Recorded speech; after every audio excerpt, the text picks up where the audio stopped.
நான் 100 கிராம் மிளகாய் எடுத்துருக்கேன், 100 கிராம் மல்லி, 4 டேபிள் ஸ்பூன் கடலைப்பருப்பு, 4 டேபிள் ஸ்பூன் துவரம்பருப்பு, 4 டேபிள் ஸ்பூன் உளுந்து, 2 டேபிள் ஸ்பூன் வெந்தயம், 2 டேபிள் ஸ்பூன் ஜீரகம், 1 டேபிள் ஸ்பூன் மஞ்சத்தூள், 1 டேபிள் ஸ்பூன் பெருங்காயத்தூள், 4 டேபிள் ஸ்பூன் அரிசி.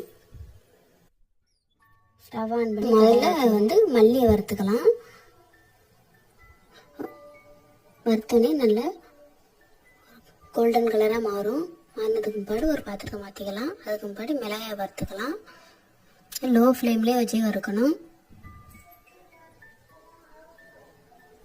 மிளகாய் வறுத்தாச்சு.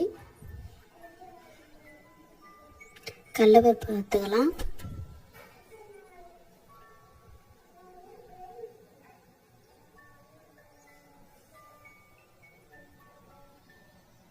துவரம்பருப்பு வறுத்துக்கலாம்.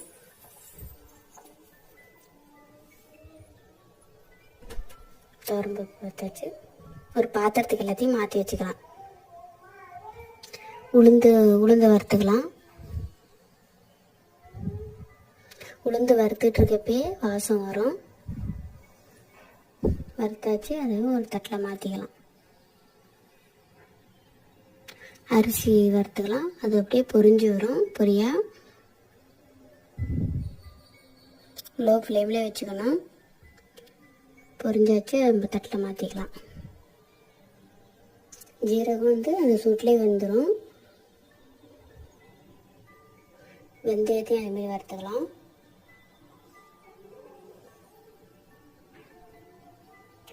ஆறுனதுக்கு பாடு ஒரு மிக்சி ஜாருக்கு ஃபஸ்ட்டு மிளகாய் மட்டும் ஒரு ஓட்டி எடுத்துக்கலாம்.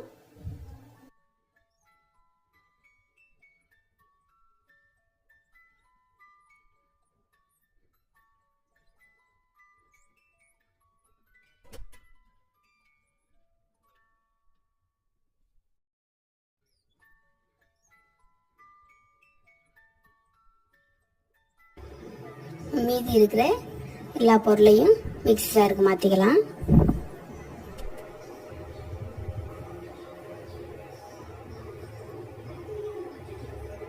இந்த பொருளோட மஞ்சத்தூள் வச்சுருக்கோம்ல, மஞ்சத்தூள் பெருங்காயத்தூளையும் சேர்த்துக்கலாம்.